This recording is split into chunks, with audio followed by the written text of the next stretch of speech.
Gözəl. Sizin söhbətlərinizdə də sadəcə burasıram. Çox sağ olun. Özü motivasiyanında. Çox təşəkkürlər.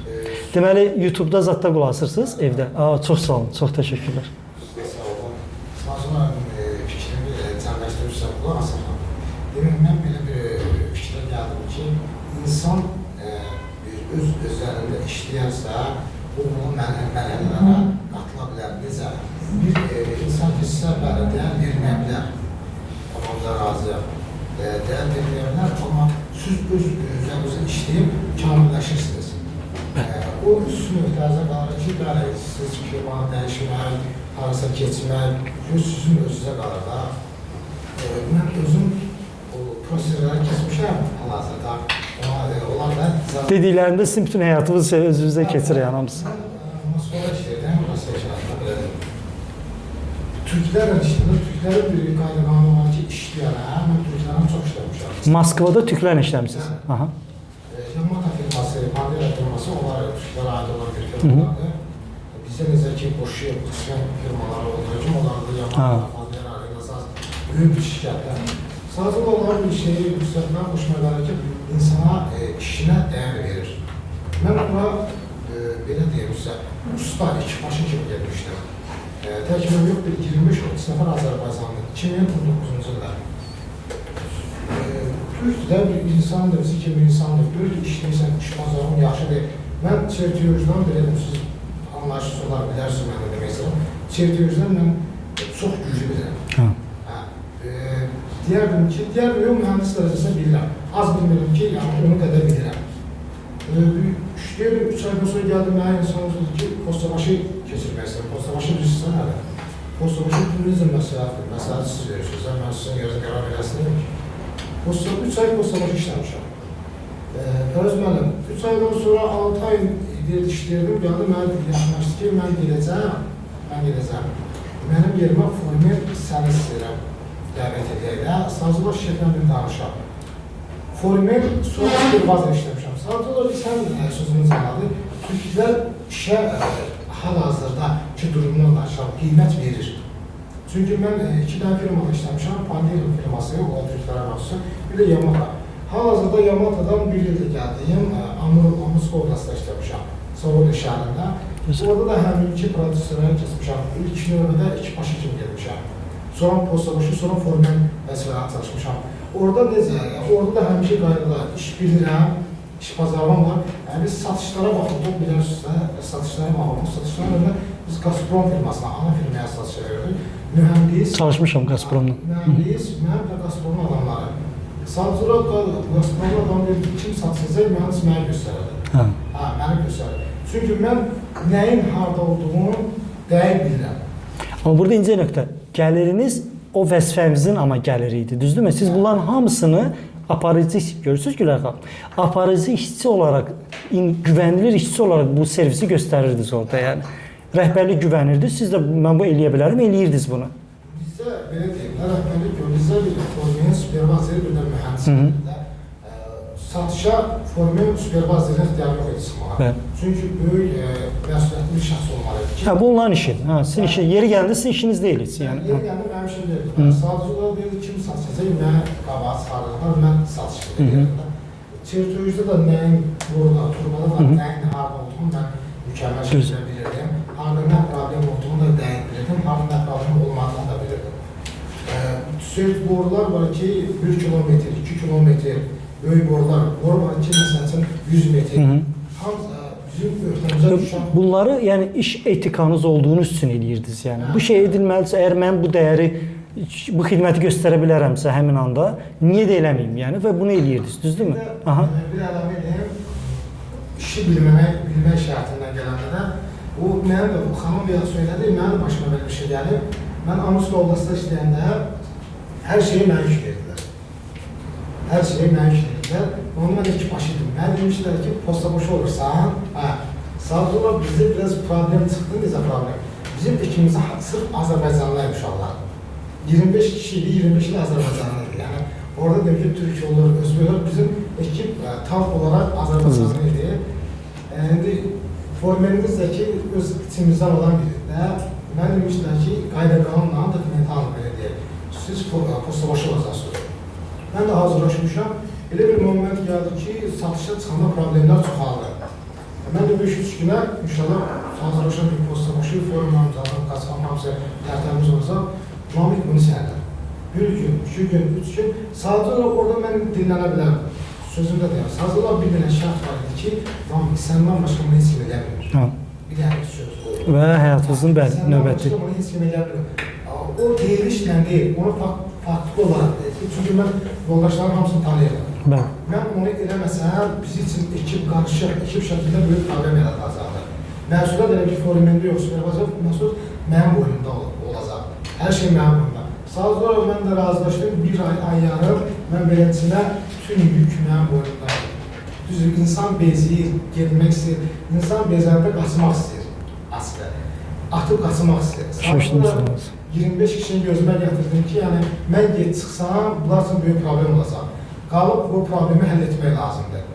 Yəni, çox sağ olsunlar, təşəkkür edirəm ki, o işləri həll edəndən sonra mənə dərin təşəkkür bildirdilər. Belə deyim də, yəni, razı qaldım. Onlar məndən, mən də onlardan razı qaldım. Əla. İndi, bax, burada götürəcəyimiz dərsi üzərinə baxaq da, düzdürmü? Burada nə öyrənir? Bax, şirkətdə işi yola verən pis işçi ola bilərsən, orta səviyyəli o işçi ola bilərsən və aparıcı işçi ola bilərsiniz. Aparıcı işçi olmanın bədəlini gördünüz. Yəni artıq iki dostumuzda gördünüz bunu, düzdürmü də? Aparıcı işçi olanda işlər sənin üstə yüklənəcək, hər şey sənə veriləcək və bunun maddi qarşılığı ola bilməz. Hər zaman ola bilər, olmaya da bilər. Zamanından gedəcək, həyatından gedəcək. Sən artıq gecə-gündüz o işi düşünməli olacaqsan, halbuki səndən yuxarıdakı vəzifədəki adam düşünməlidir, amma bütün yük səndə olacaq, yəni, düzdürmü? Ona görə qızıl formul şirkətdə nə çox yaxşı olmalı deyilsən, nə də çox pis olmalı deyilsən, ortanı tutub bacarmaq lazımdır. Bu işdə görüləsin nələr bunlar da eləyirəm, bitdi getdi yəni. Tamam mı? Amma bizdəki o işçi etikasına görə menecer də tutur. Bax, bu insanın qəlbində bunda işçi etikası var və başlayır hər şeyi sizə yükləməyə yəni. Düzdürmü? 25 nəfərdən niyə başqalarına yükləmədilər? Çünki onlarda o qəlb yox, o düşüncə, o məsuliyyət hissi yoxdur. Sizi görən kimi taraf yükləyirlər ona. Bunun da bədəli var, düzdürmü? O bədəli bəzən ürəkdən istəyəcəksiniz, amma limit haradır? Özünüzü limitin bilməlisiniz. Özünüzü aşmamalıdır bu məsələ. Yəni artıq bu sizin ailə həyatınıza təsir eləyirsə, işdən sonraki həyatınızı alt-üst eləyirsə, sizin artıq hobbiləriniz qalmırsa, ancaq iş qalırsa, bu sizin potensialınızı aşır deməkdir və zövq aldığınız şey artıq nətər deyim, diksindiyiniz, nifrət elədiyiniz bir levela gəlib çıxa biləcək. Yəni ona görə çox yaxşı da olmamalı deyilsiniz, çox yaxşı işçi olmanın bədəli. Sənin menecerin səni özünə rəqib görməyə başlayır. Düzdür? Başlayır səni artıq şey eləmək. Bu çox artıq o təhlükəli zonadasan, yəni deməkdir. Çox yaxşı işçi olanda işçilər sənə əsəbləşir. Niyə? Bax, biz bu leveldə işləyirik də, sən bu leveldə işləməklə menecmentə göstərsən ki, bu leveldə işləmək olarmış. Və menecment təkcə səndən yox, bizdən də bunu istəyir. Sən bizi işə salırsan durduğumuz yerdə, yəni. Bu qədər yaxşı olma, yəni. Tamam mı? Bəli. Bir şey daha var, məsələ. Demək bizdə hər bazar işidir. İş çox olduğundan hər bazar işidir. Son işlər müəyyən bir qaydada azaldığında bir həftə iş, bir həftə istirahət.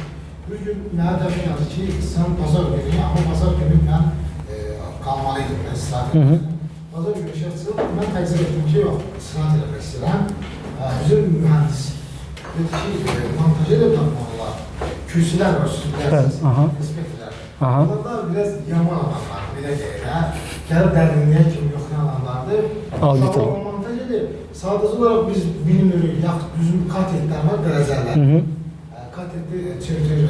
Kateti boruları montaj edirlər. Biz bilmirik, onlar düz eləyirlər, səhv edirlər, onu yoxlamamış olur.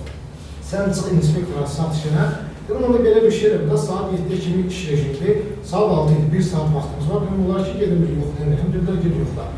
Getdim, onda rücə postabaşı vəzifəsinə sarışan, gəldim, yoxladım, uşaqlar da Azərbaycanlılar, biraz yaxşıdır, axı gəlib kimsə desə ki, səhv edəyim. Dedim, yaxşı, mən çıxaram bu zörgəni, problem yoxdur. Bir şey də var ki, montajı səhv edəndə rejekt verirlər. Rejekt də ki, yəni, yaxşı bir şey deyil ki, üzr istəyirəm. Rejekt deməkdir ki, yəni, siz bazar. Bəli. Nəsə, başıma gələn hadisədən başına, inspektorun biri Azərbaycanlıdır. QC-nin biri Azərbaycanlı, QC gəlib, ikisi Türk, biri Azərbaycanlı.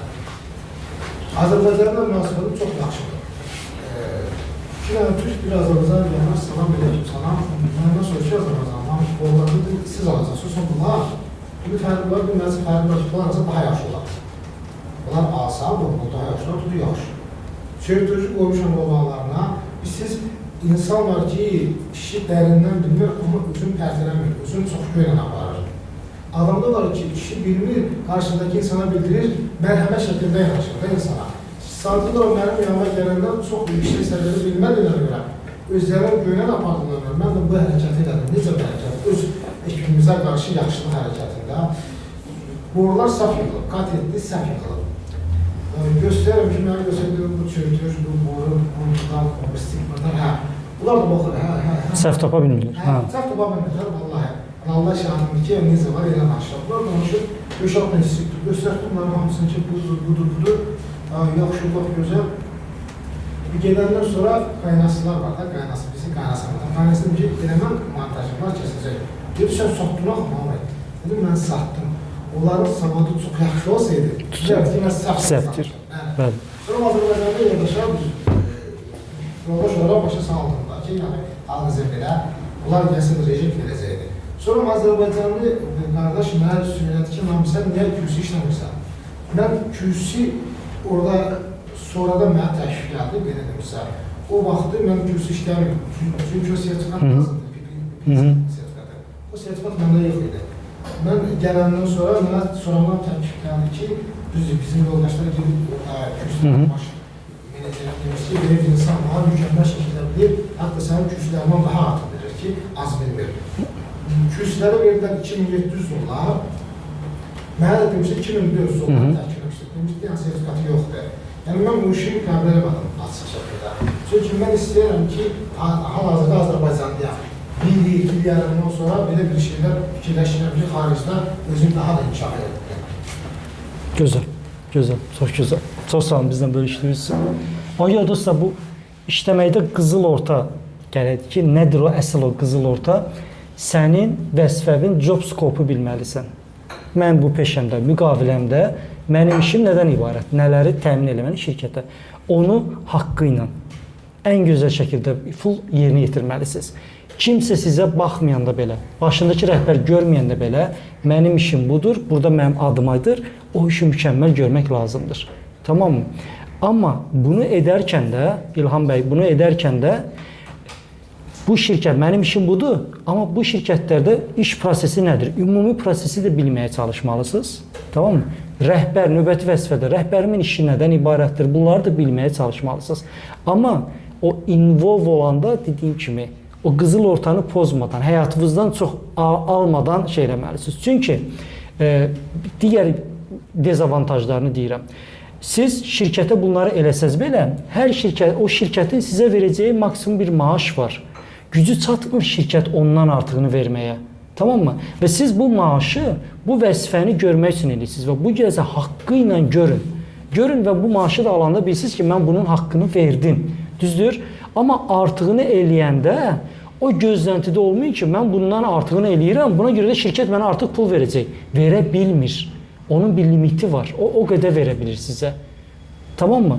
Ona görə də o artıq eləyirsinizsə əgər şirkət üçün, bax, müəllimin dediyi kimi, ya etika baxımından, ya marağa, ya sırf eləyəndə ondan zövq alırsınız deyə eləyin. Amma bunu eləyən kimi tövsiyəm, şirkətdən bir gözləntidə olmayın. Təşəkkür belə gözləməyin. Çünki böyük ehtimal bir çox кейslərdə xəyal qırıqlığı yaşayacaqsınız. O qarşılığı görməyəcəksiniz. Bəzən elə olacaq ki, belə də olmalıymış kimi davranacaqlar yəni. Tamam mı? Ona görə qızıl orta öz vəzifəvi mükəmməl yerinə yetir. Qalanı isə növbəti gözlənti nədir? O gözlənti üçün də qarşılıqda mən nə alacam? Bunu öncədən dəqiqləşdirərək eləməyə çalışın. Digər bir dezavantaj da odur ki, işində çox mükəmməl olanda, sırf bu işdə mükəmməl olduğun üçün növbəti vəzifəyə keçə bilməyəcəksən. Tamam mı? Niyə? Sən bu işdə mükəmməlsən. Sənin yeri və bu qədər mükəmməli təyin edə bilmirik deyə sən də yuxarı gedə bilməyəcəksən. Başa düşürsünüz, elə o işdə illərcə qalacaqsınız yəni. Bunun ən böyük misalı mənim öz koordinatorumdur. O koordinatordur. Biz mühəndislərin kim hansı dənizdə, hansı platforma gedəcəyini təyin edən bir insandır və o qədər işində mükəmməldir ki, o menecer ola bilmir illərdir. Tamam mı? Bütün menecerlər də gəlir keçir onu, sən belə qal. Belə də işlə mən yaxşı menecer olum. Yəni hamı bunu deyir ona. Sən yaxşı bir koordinator ol ki, mənim menecer olaraq işlərim getsin və illər də olur qaldı. Düzdürmü? Ona görə də qızıl orta nə çox yaxşı olmayacaqsan, tamam mı? Nə də çox pis olmayacaqsan. Haqqını verəcəksən o qədər. Biz nəyə çalışırıq? Ən yaxşı olmağa. Kollektivdə ən yaxşı olmağa. Bunun da bədəli bax budur. Artıq işlədəcəklər. Qarşılıqsız işlədəcəklər. Hər şey sənin üstünə yıxacaqlar. Yəni tamam mı? Könüllü eləmək bu qərardır. Yəni könüllü eləmək istəsən elə. Eləmirsən bitdi. Mən necə bir şirkətlə bir tərbiyə oluşturmuşam. Şirkətlə mənim aramda gəldim. 35 gün işləyəm. Bəli, Pərvin xanım. Gəlirəm. Tamam, indi 35 gün işləyəm. 35 günün hər gününü Pərvizi necə görürlər? Full motivasiya. Mən nə menecmentə, ailə problemimlə gəlirəm, nə bir şey deməyəm. Azərbaycan yoxdur mənim həyatımda. Full fokus işimi görürəm. Menecer də görür ki, full fokus işimi, səhər axşam işimi düşünürəm. Mənim 35-ci günüm tamam olanda ekstraya gedirəm. Hər ekstrada rəhbərliyə sadəcə xatırlatma edirəm. Ekstrada, bunun şarjı var. Yəni bu şarj edirəm bu dəqiqə. Və ekstrada olduğum üçün verdiyim motivasiyanı bir level aşağı salam. Niyə? Yorulmuşam, bu ekstradır, mən ekstra işləyirəm yəni, tamam mı? Amma bu ekstramın da şirkətə bir limiti var. O ekstra gəlib sənin üçün 60 gün ola bilər, 70 gün ola bilməz. 50-ci gündə mən otuq zərt salam ki, məndən bu qədər. Ekstra overtime kimi. Bəli. Yəni overtime ödənişi olur. Yəni keçən bu FIF-dən yadımdadır ki, siz dediniz ki, yəni uçursunuz. Bəli. Yenə də eləncək. Bəli. Hər ay təyyarə deyikən. O mənə bu həyatı yaşamağı verir. Bədəli budur. Onun sayəsində mən bugün rahat oturub, heç bir maddi qarşılıq gözləmədən, sırf mənəvi dəyər üzərinə bugün burada söhbət edə bilirik. Bunu yaşadır onun bədəlində yəni. Tamam. Amma o 50-ci gündə, belə deyim də, bütün bu 50-ci gündə mənim şotçik keçir Azərbaycana. Seminar, mənim artıq şirkətdə orada dünya dağılır. Bu dəqiqə oturmuşam. Orada Halliburton batırmı, qazanırmı, işlər necə gedir? Vecimi deyil. Sıfırlayırsan. Başa ondan danışmaq istəyirəm. Yəni, sıfırlayırsan. Və siz bugün sosial həyatınızda necə yaşamalısınız? Mən işə gedirəm də saat neçəyə kimi bunu özünüzə təyin eləməlisiniz. Şirkətdə rəsmi kağızda yazılıb ki, saat 5-də işdən çıxacaqsan. Düzdür? Hamı 5-də işdən çıxa bilirmi? Yox. Birinin işi 6-ya kimi çəkir, birinin işi 7-yə kimi çəkir. Özünüzün bir son limit saatı olmalıdır. O saatdan sonra işdə dünya dağılsa da işi düşünməməlisiniz. Şəxsi həyatınızı düşünməlisiniz, ailənizi düşünməlisiniz, dostlarınızı, hobbilərinizi düşünməlisiniz yəni. Tamam mı? Yəni mən bunu nümunə eləmirəm, bu pis nümunədir. Mən Azərbaycanda olanda meylimi belə açmıram. Bəlkə işdən qovulurlar, mən orada nəsə yazılı, heç bir şey yəni. Tamam mı? Halliburton adını eşitmək belə istəmirəm yəni o həmin anda. Yalnız gələndə, həmin uçma vaxtım gələndə Azərbaycanda bütün işlərimi yekunlaşdırıram, hamı ilə sağollaşıram, beyin keçdi o işə yəni. Bu belə olmalıdır dostlar yəni. Tamam mı? Yoxsa o iş ki sizə gecə 2-də də işinizi düşündürtməyə məcbur edirsə, bir şeylər yanlışdır deməkdir yəni. Bir şeylər yanlış. Mən işçilə, komandamla işləyəndə soruşuram. Səni saat neçəyə kimi soruşuram mı? Neçəyə kimi narahat edirəm? Bu nədir? Mənə limitividir. Ki o limitdən sonra mən nə xəyalımda gələcək, nə Pərviz bəy düşünmək istəmirəm. Bitdi. Yəni ondan sonra öz həyatım yəni. Pərvin xanım, sizə gələk.